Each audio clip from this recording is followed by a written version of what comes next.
une petite présentation rapide des données qu'on a au registre du cancer de Nouvelle-Calédonie. On enregistre tous les cas invasifs et les cancers in situ ou SIN3. Donc les données ce soir, ce sera des chiffres groupés sur les années 2008 à 2012.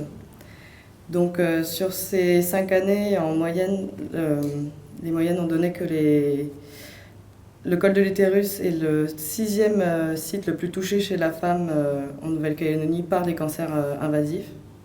Là, je parle que de cancers invasifs.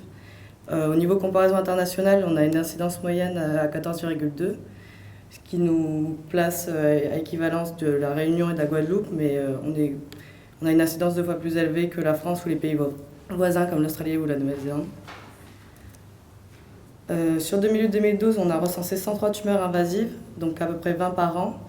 L'âge moyen au diagnostic était de 50 ans.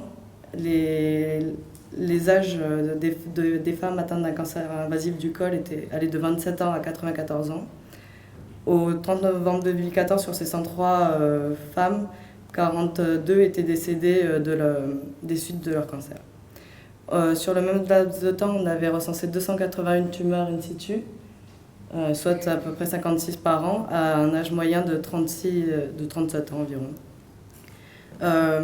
En regardant la répartition par âge, on remarque que 70% des cancers in situ ont été diagnostiqués avant l'âge de 39 ans, chez des femmes avant 39 ans. Sur cette période, les cancers in situ représentaient à peu près 73% des cancers totaux touchant le col de l'utérus.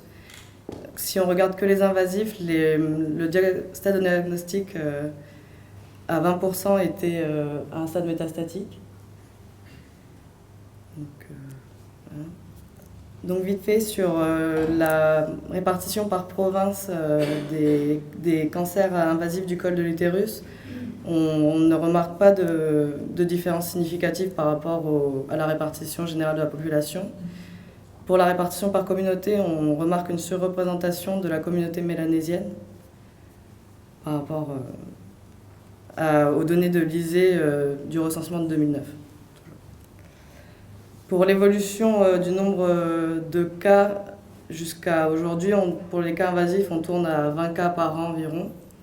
Les in situ, je les présente qu'à partir de 2008 parce que je ne sais pas comment c'était enregistré avant 2008 en fait, au registre.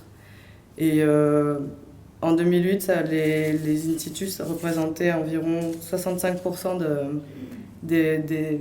du total des tumeurs du col. Et en 2012, juste pour avoir quelques chiffres, elle représentait 80% du total des cancers du col de l'utérus. Voilà, c'était juste un petit topo vite fait pour entamer la soirée.